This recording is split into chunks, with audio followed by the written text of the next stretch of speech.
Olá, amigos do clube, sejam bem-vindos a mais uma aula. E eu vou fazer para vocês um salgado daqueles que a gente vê nas vitrines dos cafés do shopping. Uma deliciosa torta de alho poró. Isso mesmo, um salgado bem gostoso, fácil de fazer, que eu tenho certeza que você vai adorar. Eu vou começar pela massa, que leva manteiga, aí nesse caso pode ser manteiga com ou sem sal, gema de ovo, que está coberta aqui para não ressecar, uma pitadinha de sal e farinha de trigo. Pitada, quando isso está escrito numa receita, é aquilo que você consegue prender entre dois dedos, né? Então você vai lá no potinho de sal e o que você conseguir pegar entre os dois dedos e ficar lá, você coloca na receita, tá? Então não coloquei em colheres, né, para não ter risco de colocar sal demais. Então eu vou colocar primeiro aqui dentro da tigela a manteiga. Aqui, turma, pode ser manteiga ou margarina, tá? As duas vão dar certinho. Se você não tiver manteiga aí na geladeira, não deixa de fazer, porque fica bom também. O sal, aí vou misturar esses três. É bem pouca quantidade de massa, porque eu vou utilizar uma forma de 20 centímetros. Então, eu já mostro aqui melhor a forma. Pronto, misturei esses ingredientes. Agora, eu venho com a farinha de trigo, misturo tudo aqui. Vou começar misturando com a espátula, mas depois, esse tipo de massa, o melhor mesmo é colocar a mão, é literalmente a mão na massa, porque aí a gente percebe melhor o ponto.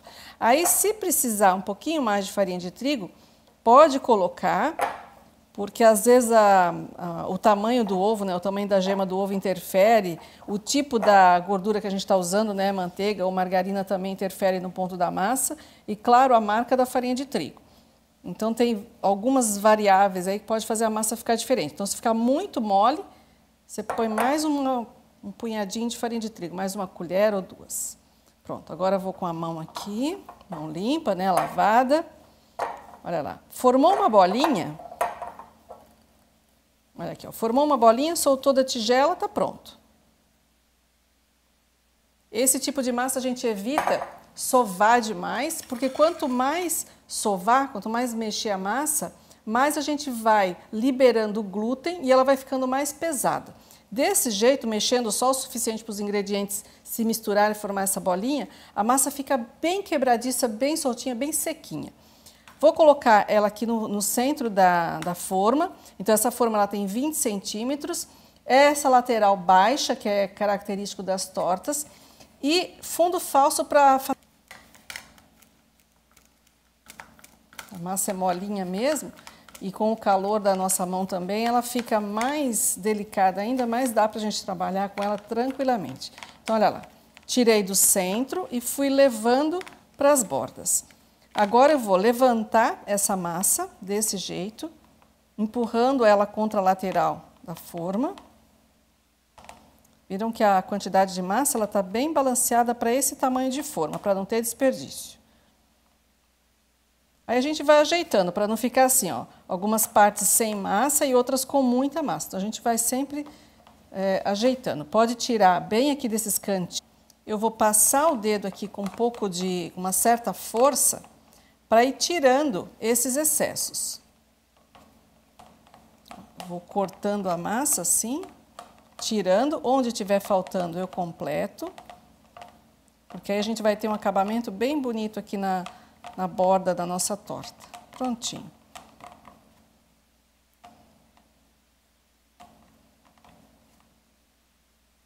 Aqui está faltando um pouquinho, vou completando com aquela massa que eu estou retirando.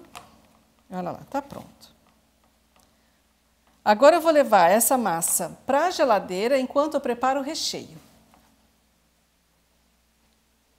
Para o recheio, eu tenho alho poró, azeite, manteiga, farinha de trigo, requeijão, queijo mussarela picadinho, ovos, que eu separei as gemas e as claras, ervas finas secas e sal, que aí a gente vai colocar no final o quanto baste.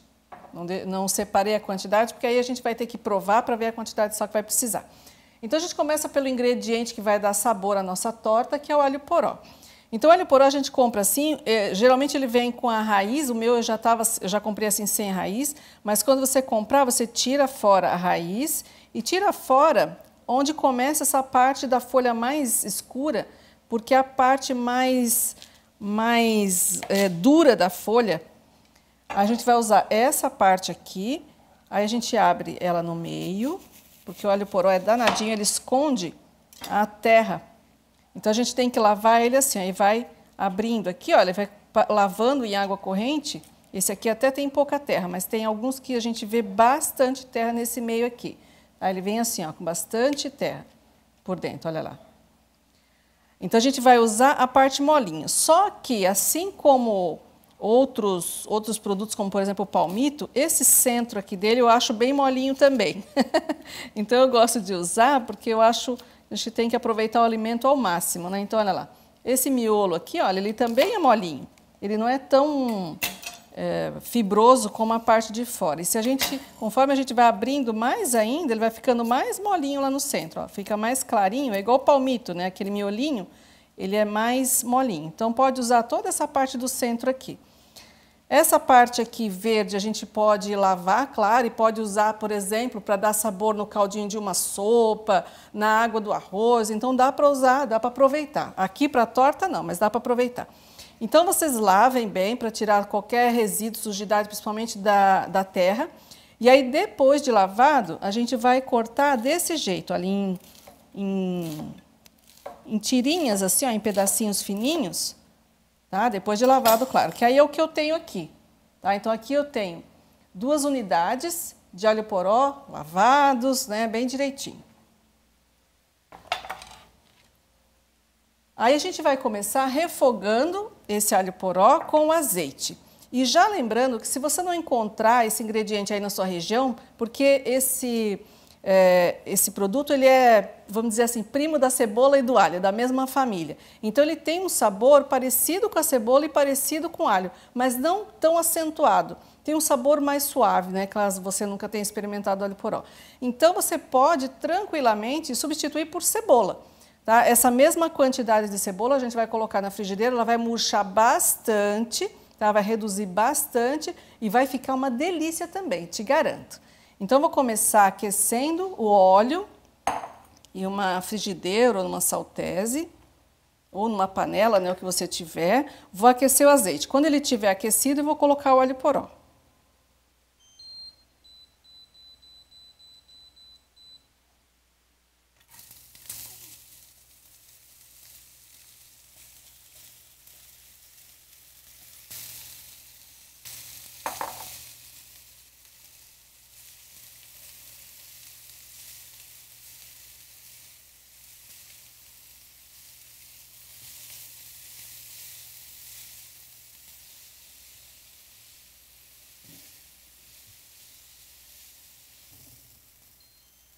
Alho poró refogado, viram como ele reduz bastante?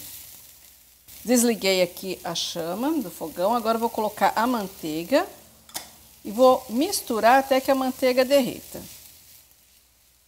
Já com o fogo desligado.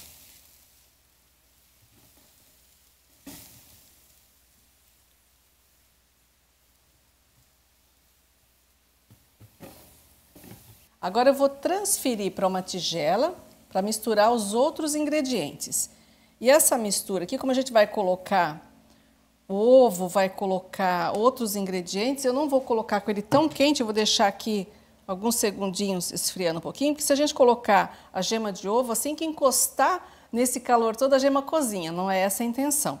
Ela vai entrar aqui para trazer firmeza para essa massa, né? Para encorpar a massa, não é para cozinhar nesse momento.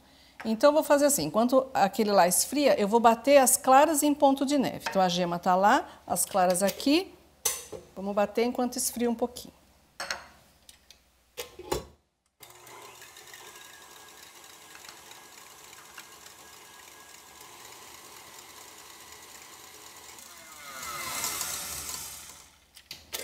Claras no ponto de neve. Agora é só juntar tudo. Então, aqui já esfriou um pouquinho, já até parou de sair a fumacinha. Vou colocar farinha de trigo peneirada para ela se misturar bem ali na massa. Vou juntar requeijão, o queijo mussarela, queijo prato também fica bom nessa massa. Depois a gente até enxerga, quando é o queijo prato, a gente até enxerga os pontinhos, né? Porque ele é um queijo mais amarelo e ele não derrete tanto quanto o mussarela, a gente até enxerga o queijo prato dentro da torta, fica muito bom também. O temperinho verde que você quiser. Eu só não usaria coisas que tenham um sabor muito forte, né, e muito marcante, né, como orégano, por exemplo. As ervas finas são bem delicadas, a gente já encontra facilmente hoje em dia no supermercado até. Dá um toquezinho bem especial, fica bem sutil aqui na receita, deixando o alho poró ser o ingrediente principal, né, ser o rei aqui da receita. Mas se você não tiver, não tem problema, coloca uma cebolinha verde picadinha também, fresca. Salsinha também, tudo bem picadinho, como eu disse, para deixar o alho poró se sobressair. Prontinho. Aqui a gente já pode colocar um pouco de sal, porque quando a gente colocar as claras, a gente tem um limite, né, para ficar mexendo. Não dá para ficar mexendo demais, porque senão a gente vai perder a aeração das claras. E, lógico, quando você coloca sal por último, como eu fiz aqui, a gente já leva em consideração que tem alguns ingredientes que já tem sal, como, por exemplo, o requeijão e o queijo mussarela. Então, a gente deixa para colocar no final o sal também por causa disso. Mas todo cozinheiro tem que experimentar as coisas que está fazendo, né? Para mandar para o cliente, principalmente que está fazendo para vender, mandar com sal certinho. Nem para mais, nem para menos. Agora é só juntar as claras e ir misturando.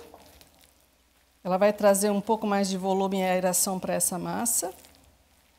Mas esse é o tipo de receita que tem pouquíssima chance de ficar ruim. Isso aqui tem toda a chance do mundo de ficar gostoso. Só tem ingredientes gostosos aqui.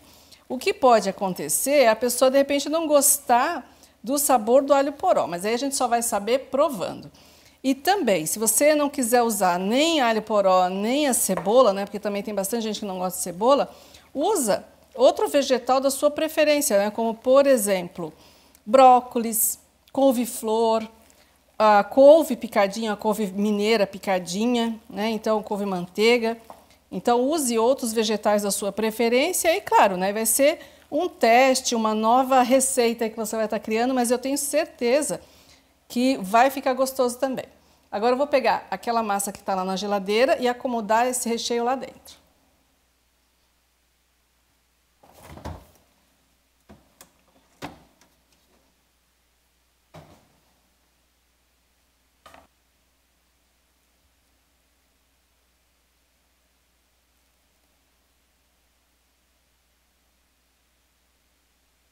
Vou trazendo aqui para os cantinhos, ajudando o recheio a se acomodar, principalmente nessa quina da massa.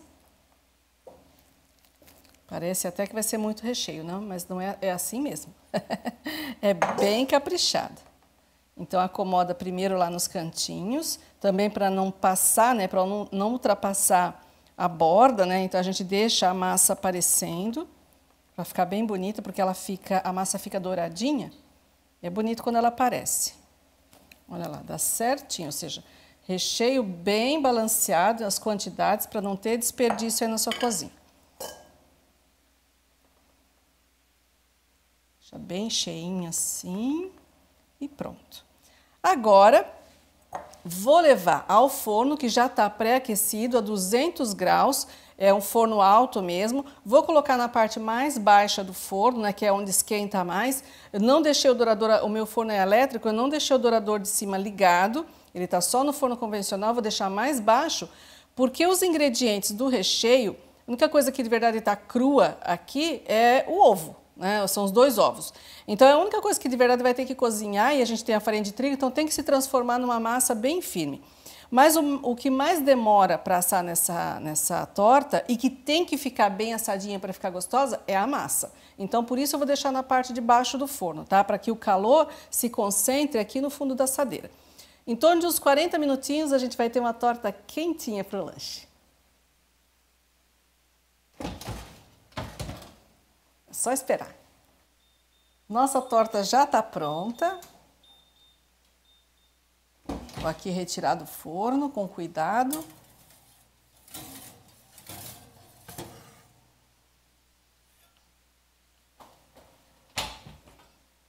Olha que bonita. Ela vai baixar um pouquinho, porque perde parte do ar que está preso aqui dentro da torta, ela baixa um pouquinho a coisa. Agora é importante a gente deixar amornar, porque se a gente for tentar desenformar agora, com ela assim muito quente, ela vai quebrar. Então espera um pouquinho de paciência, deixa amornar e a gente desenforma com mais segurança.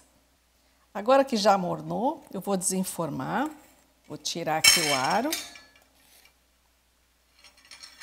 Vou trazer para um prato e não pode esquecer de retirar o fundo da forma. Então, com a espátula também, com cuidado, que a massa, como eu disse, ela é bem delicada. A gente vai retirando aqui a parte de baixo.